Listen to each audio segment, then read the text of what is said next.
Well, greetings, everybody. Welcome to Kickin' It with Kate. Today's guest is Ace Burpee. He is from Cooks Creek, Manitoba, and he is the host of the Ace Burpee Show, which is on weekday mornings on 103.1 Virgin Radio, right here in Winnipeg. He is the recipient of several community service awards, including the Queen Elizabeth II Diamond Jubilee Award, a Hero of Mental Health Award from the Canadian Mental Health Association, an Outstanding Community Leadership Award in Manitoba, and a Manitoba Hero.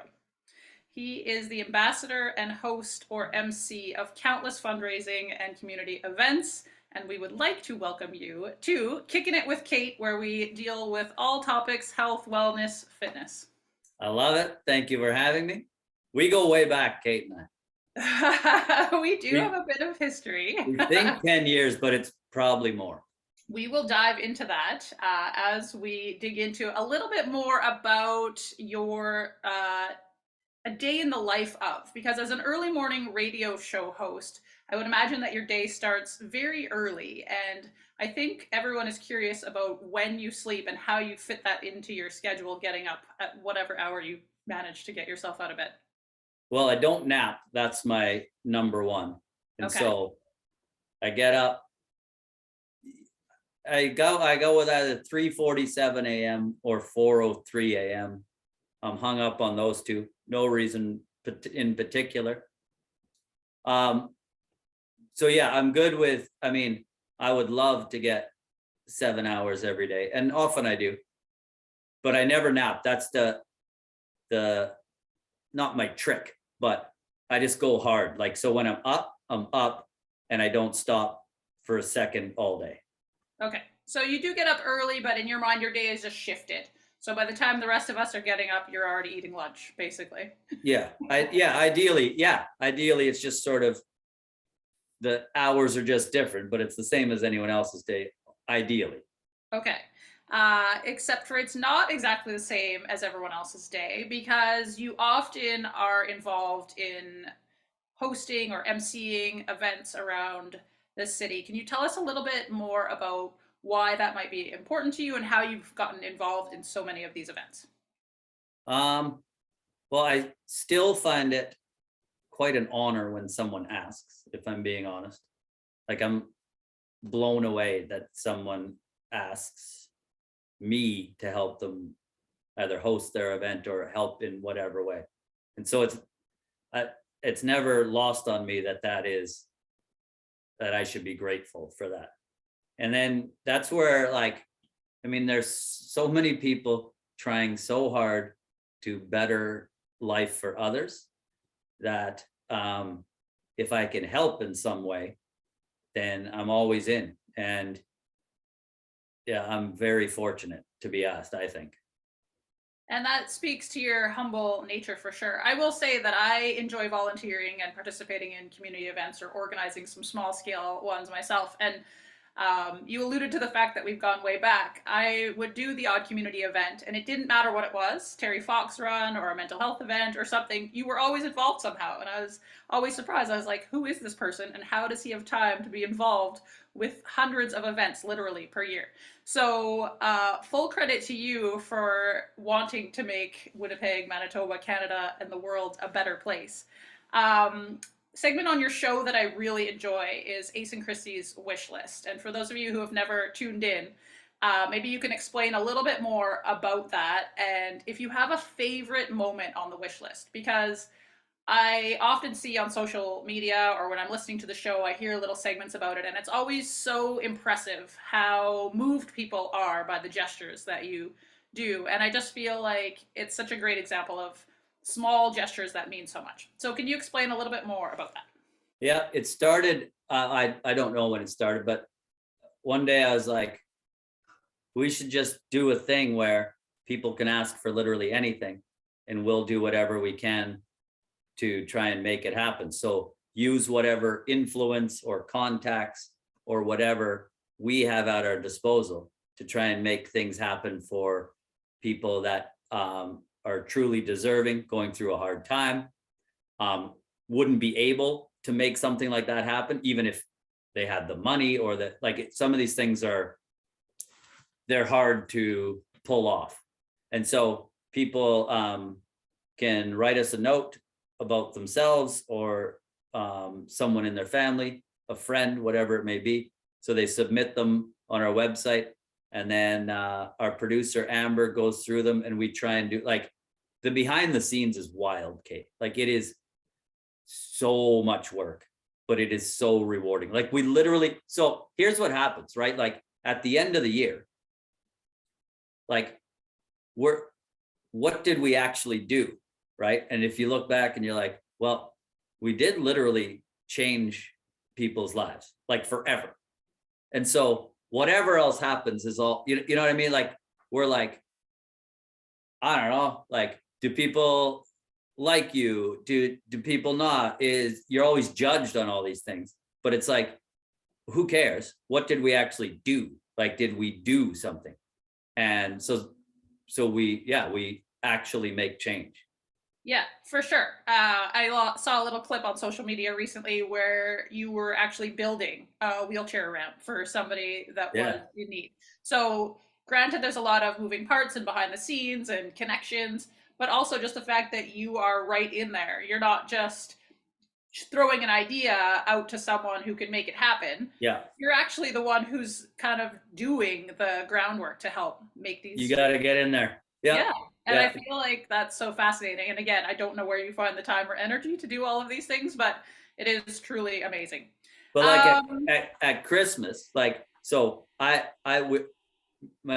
friend Blake and I, we built a wheelchair ramp for someone's mom who hadn't left the house, no joke, in over yeah. 2 years, had not left the house, like, just, and didn't have the means for a wheelchair ramp. We're like, okay, done. But then, like, at Christmas, we put together this big special family event for a woman who didn't have a lot of time left with her family.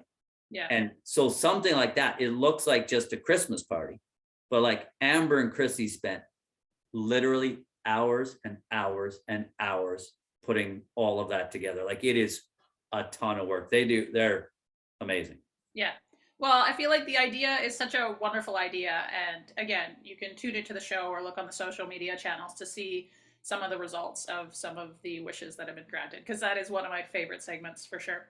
Awesome. In terms of wish list stories, is there one that sticks out that you'd like to share that is This is probably recency bias, like, okay. it, just because it's fairly recent, but this mom had sent us a note saying her youngest child, he and his dad, their thing was the Leafs. They would watch every Leaf game, they wear their jerseys, and the dad had promised his son, one day I'm going to take you to see the Leafs live in Toronto. Dad died of COVID. And so we made it happen. And so this is where, like, going back to, like, going to all these events and doing all these things, I get to know a lot of people. And when I need a favor, it's never, ever, ever for me, but they're always there. So something like that is like, okay, we're going to take this kid and mom to a Leafs game to see the Leafs, fulfill dad's dying wish. But then I can go, oh, I met this person at this event, and they get me in touch with this person at the Leafs. And so he got to go down and meet Austin Matthews and Mitch Marner, and right, like, that's where all those connections can pay off for something good, and you never know when. Yeah, no, and that's the whole notion of paying it forward or karma or good vibes, whatever you want to call it, where everything does eventually come full circle, even though you may not know how or when. Nope, sometimes you don't, and it's the best. It's like, that happened. We'll see when that comes through. Well, I will say that it's nice in these times where the news isn't always good to have things like that to out in the world to share and to think about. So I'm going to shift gears a little bit here. We've been working out now together for, we'll say, several years. And I always ask the people in these interviews if they have a favorite exercise. Now, before I jump into this, I will say that most of my clients, I can guess what their favorite exercise is. They've got one or two that I just know they'll say.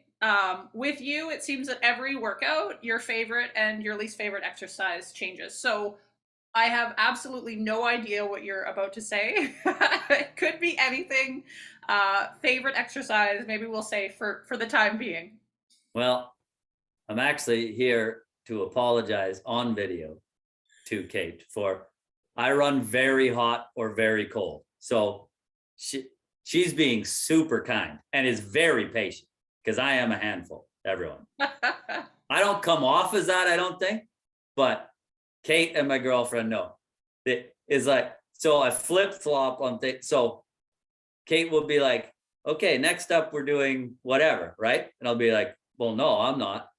And then the next week she says the same exercise, and I'm like, oh, I love those. And she's like, well, what are we doing here?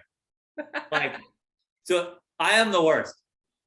Not the worst. It is my job to meet my clients where they're at, and Yeah, sometimes and you do moving target more than other do times. a tremendous job. Well, thank you. For real.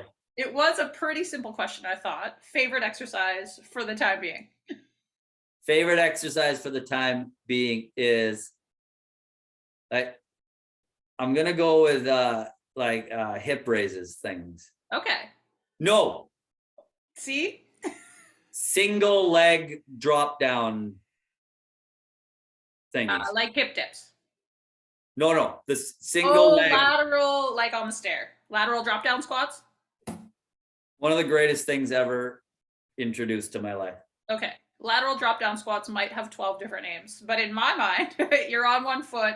It's like a one-legged squat variation where you focus on the outside of your hip, and it's a great like unilateral glute exercise. Big fan. Okay. Huge cool. fan. And least favorite exercise? Do you have something that springs to mind? And again, this is a bit of a moving. Well, I started a website, nobodylikesdeadbugs.com. I don't know if feel free to log on. It's huge. It has millions of members. Dead bugs, in case anyone's wondering, is a core exercise where you're lying on your back on the floor with your limbs in the air like a dead bug. There are countless variations, and I'm sure we will find one someday that you enjoy. It doesn't look like you're doing anything, and you're like, oh my gosh, this is the worst. But then again, see, I've set her up for failure, because then like next week I might be like, oh my gosh, I love dead bugs. So I've just learned to call them something else. So if I have a client that hates an exercise, I'll just call it something else so it doesn't trigger them, and it'll be a variation of the exercise that they hate. That's one of my trainer tricks. So we don't actually do dead bugs with you anymore. We do core activation around a fixed point or something. I'll make up something or make it sound super fun, like super into core activation. Yeah. There you go. Next big thing. I see you've got your guitar in hand. You're quite musical for those of you who aren't familiar with that part of your life. I think you play about 8 different instruments. Do you have anything on the horizon in terms of music or otherwise? Well, you were remember, like, I don't know, year and a half ago, I was like, hey, I finished one of those songs. So Kate was the first one. So yes, my answer is I'm releasing a kids album, like a children's album right away. Cool. And yeah, when I first started working on it, Kate and I were like chatting away, and I'm like, oh my gosh, I've got one of those songs. And that was like the first one. And so you've sort of been along for the whole ride. But yeah, children's album coming out. I don't know when. I'll try and think of like a date, as in that has some significance. Oh, okay. Like I made up a song about beavers once, and I released it on International Beaver Day, which, side note, should be every day. Are you pushing for that? Is this another one of your... It'd be a better world. Thank you so much for your time, Ace Burpee. Keep doing what you do, and thank you again for being on Kickin' It with Kate. Yeah, you are awesome, and I'm a huge fan. Thank you. And I will play you out with Amazing Grace. Amazing grace, how sweet. I started on the wrong note. Nope. Thank you so much. Good night now.